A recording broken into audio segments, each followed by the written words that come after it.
Hello. Been a while since I've seen you. And some things have been going on. Went on a little vacation. Last time I put a video out, I said I was going to talk about comfort zones in the next video.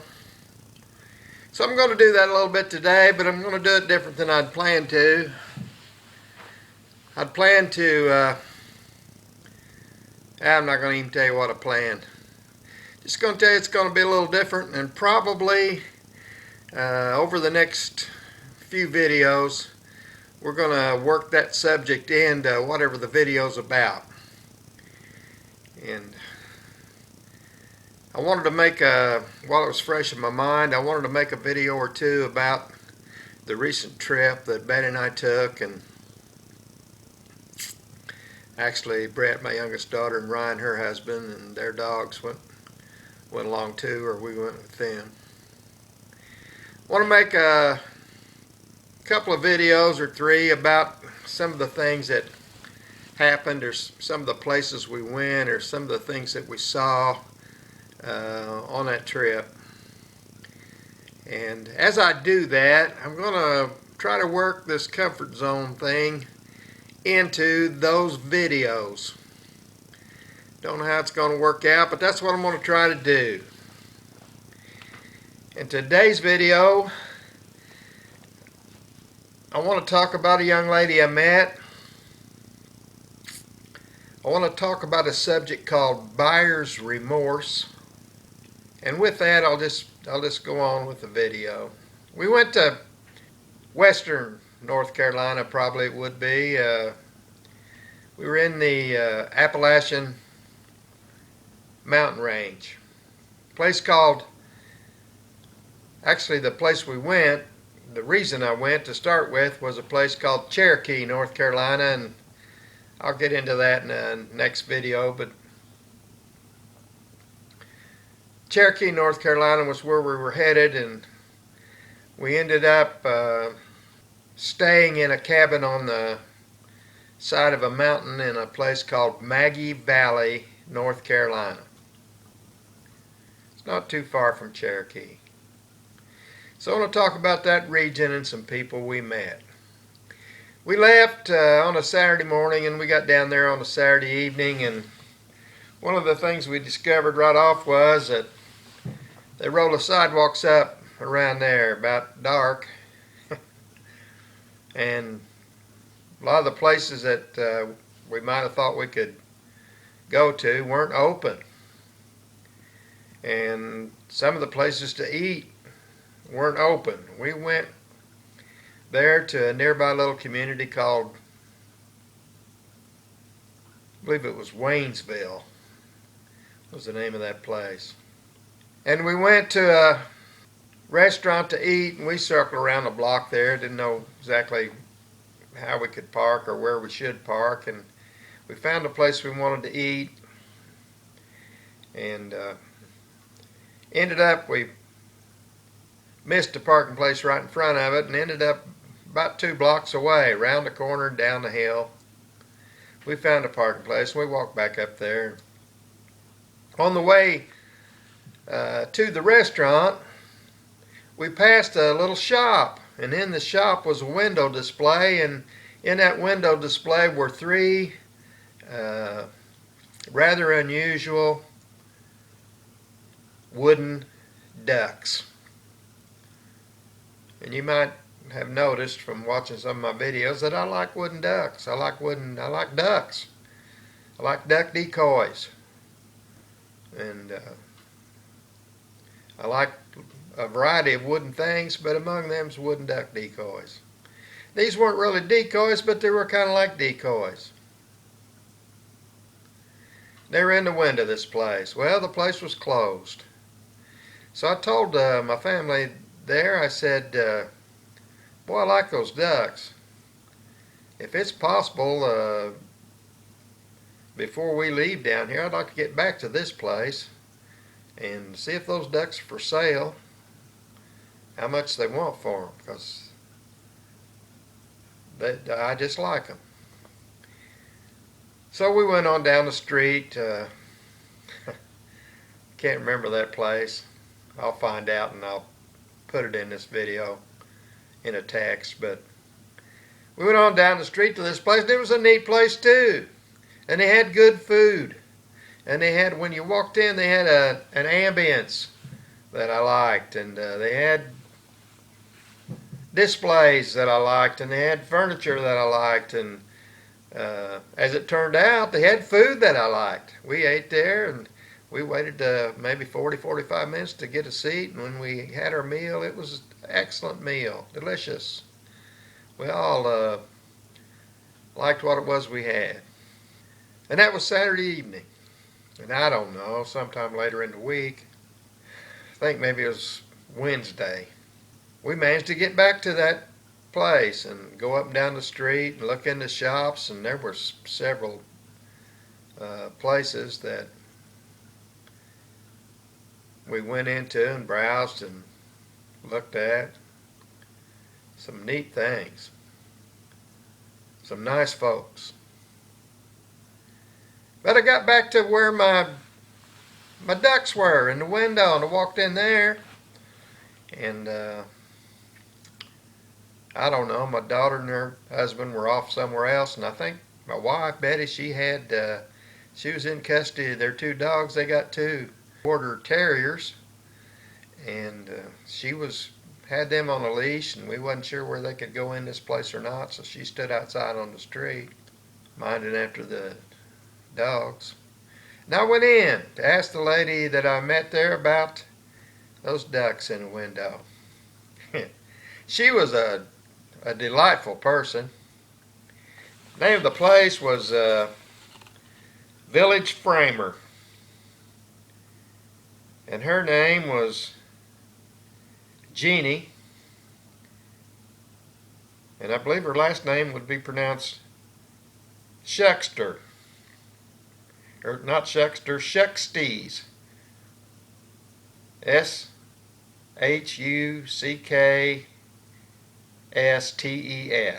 Shuckstes is how I'm going to pronounce that. If that's not right, Jeannie, I apologize. Her name was Jeannie. Nice young lady. Fun to talk to. She enjoyed life and smiled easily. And I just liked her. Right off the bat, I liked her. And we began to talk, and I told her I stopped to look at those ducks and asked if they were for sale. And she said, well, it was a frame shop, and they didn't have a lot of other things for sale. They made frames for artwork and pictures and what have you. But she said occasionally she bought something at a flea market or an auction or different places that she liked, and often put it in the window there as a display, and yes, it'd be for sale. So we talked about her ducks for a little while, and then I asked her, I said, what would it take to buy one of those ducks? And she said she wanted $45 a piece for them. Well, there were three of them. I got them sitting here in front of me. I'm going to show them to you. There's the first one. It looks like it had a nuclear missile hit it in the backside, but really unusual. And this particular one, I believe, yeah, it's made out of poplar. And it's got the guy's signature that made it on the bottom and the date. It says the Duck Farm. It says 2001. This person that made these ducks. That one says it's poplar. And he stained it dark walnut, so you know, I like, you know, Aunt Colleen and I like poplar stained with walnut. From my past videos, you know that.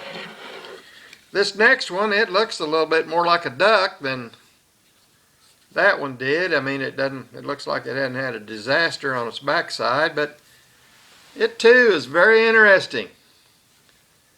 It's made from cedar by the same person at the same time.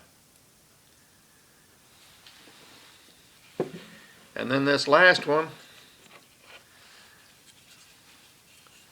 he or she, I'm not sure, made from locust, it says on the back. I assume that's black locust. If you don't know what locust is, it's that tree that grows those big thorns on it. And locust is very durable. A lot of people make fence posts from it. It's resistant to rot and it lasts a long time. That particular duck's made from locust. It too is very interesting. And the three of them were displayed in the window around a little nest that she'd made that had eggs in it. I don't know how natural that would have been. Three different kinds of ducks around one nest of eggs, but it made a nice little display. And I like those ducks. But when she told me they were $45 a piece, I had a conflict. Because what I was willing to pay for them and $45 were two different things. And not only were they two different things, they were significantly different. Maybe in not what they were worth, but in what I wanted to pay, they were significantly different. Enough so that I got out of my comfort zone. We're going to have a little discussion about comfort zone now. And this is not the kind of comfort zone discussion that I intended to have when I told you last video I was going to talk about comfort zones, but it's an illustration of what I'm talking about. And we're going to have several of those, I think, over time. And you can apply them to your situation. Now, I'm not uncomfortable at all with negotiating a price that's different than the one that I've been presented with. That doesn't make me uncomfortable. I'm 75 years old. My dad was what you call a horse trader. He was a used car salesman. He was in business for himself, buying and selling things for years and years. And he was a master at negotiating. And I learned everything I could from him, and I tried to learn about buying from him, but I never was as good a buyer as he was. But I had overcome most of my discomfort or being uncomfortable with the negotiating process. And that's important. In fact, if you're trying to go through life and you're uncomfortable with that process, it's going to cost you over your lifetime a lot of money, because you're going to end up paying more for things than you should, more for things than you need to, just because it makes you uncomfortable to try to negotiate a better price.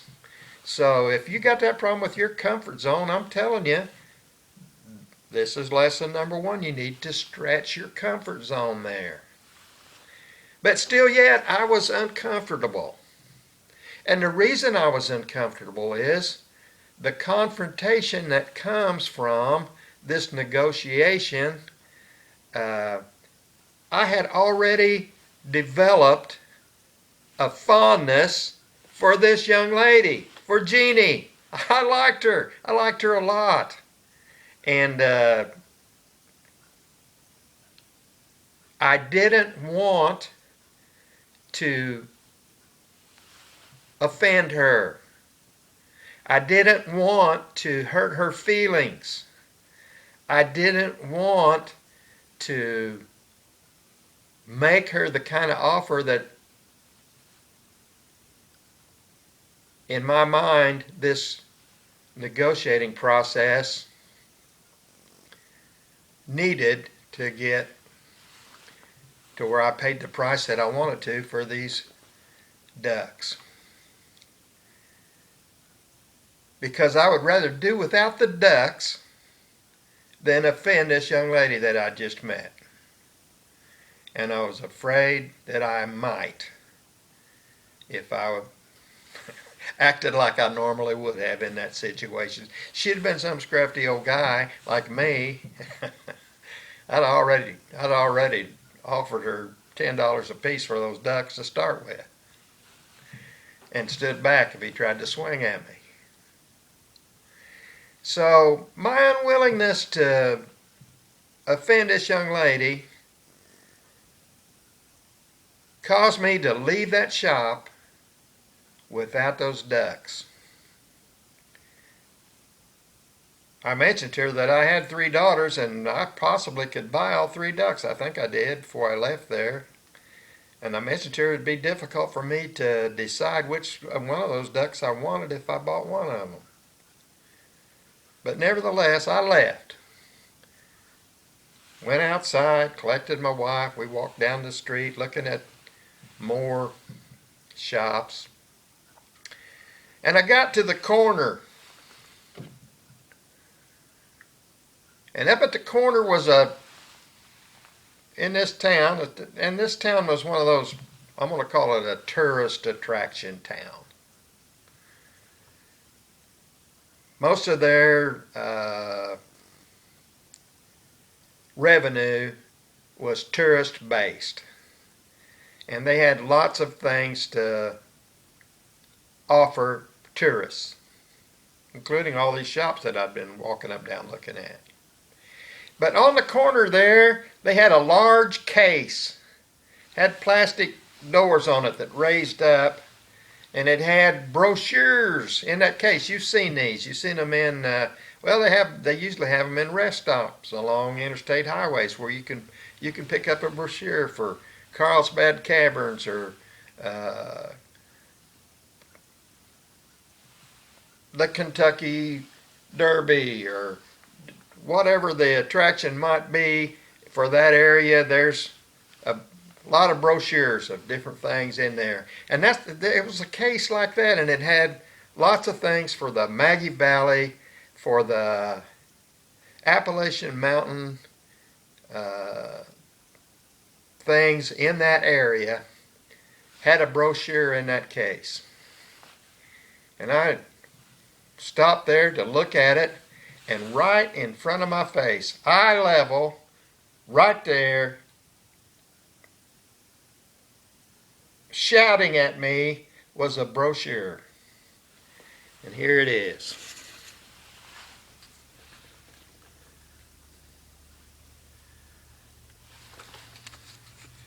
Scalloway's Fine Furniture Consignments. It was a store where you could consign furniture, and people went in there and bought used furniture that people had consigned. But I didn't see any of that. What I saw was that message right there in the middle. Can you read that? It says, "I should have bought it when I saw it." And that just grabbed me. And I told my wife, I said, I'm going to have to go back down there and buy those ducks. I got to try to buy those ducks. And I thought of another time when she and I were in South Dakota. And I had an opportunity to buy something that I wanted. In fact, it was a duck. It was a duck made out of an antique motorcycle gas tank. Somebody destroyed a good antique motorcycle gas tank, actually devalued it by turning it into a duck, but they were still proud of it and wanted more for it than I wanted to give. And my negotiation that day didn't get the duck bought, and we left South Dakota and left that duck there behind us. But after I got home, I started having a thing called buyer's remorse, and there's 2 kinds of buyer's remorse. There's the remorse where you buy something and for some reason you paid too much for it, it's defective, it's not what you thought it was, or some other reason you were remorseful, you regretted buying it. And then the flip side of that, the other kind of buyer's remorse, is when you saw something and you wanted it, but for some reason or another you didn't buy it, and now your chance to buy it's gone. And that's the kind of remorse I had about that duck in South Dakota. In fact, I wallowed with that for about a week, and I finally called out there to that place, found the place, found a number for it, called, talked to the guy in the place, tried to buy that duck, even though I was going to have to pay the retail price for it, and I was going to have to pay shipping. I was going to have to pay probably twice as much for it as I would if I just bought it when I was there. I decided I should have bought that thing, and I tried to buy it then. But I lost it. I missed it. It was already sold, and I didn't get that duck made out of a antique gas tank for a motorcycle.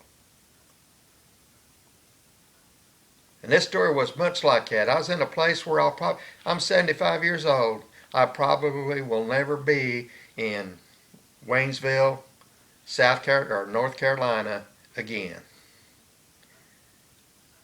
When I left there, I probably was never going to get back there again in my lifetime. And even if I did, these ducks wouldn't have been there. So I went back down the street, and I went in there and I said, "Hey, Jeannie." She was talking. She had another customer when I got in there, and I had to wait for her to take care of her. And she got then out of the way, and I said, "I just couldn't leave here without trying to buy those ducks." I didn't tell her that I'd raised my sights a little bit because I still had this problem with my comfort zone of not wanting to offend her. So I actually offered her a little bit more than I offered her, all that I'd pay, really. I took the lowball part of the negotiating process out of it, and I decided that what I would pay, and I just was going to run that by her one time and see what she said.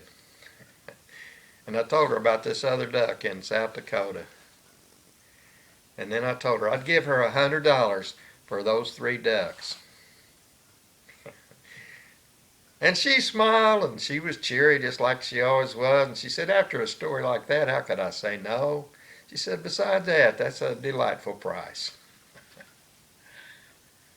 So I came home with those ducks. Not only did I come home with those ducks, I came home with this story. And I'm sharing it with you today. I think that's enough for this video. I'm going to stop here and tell you I'm the Hard Times guy. Have a good day.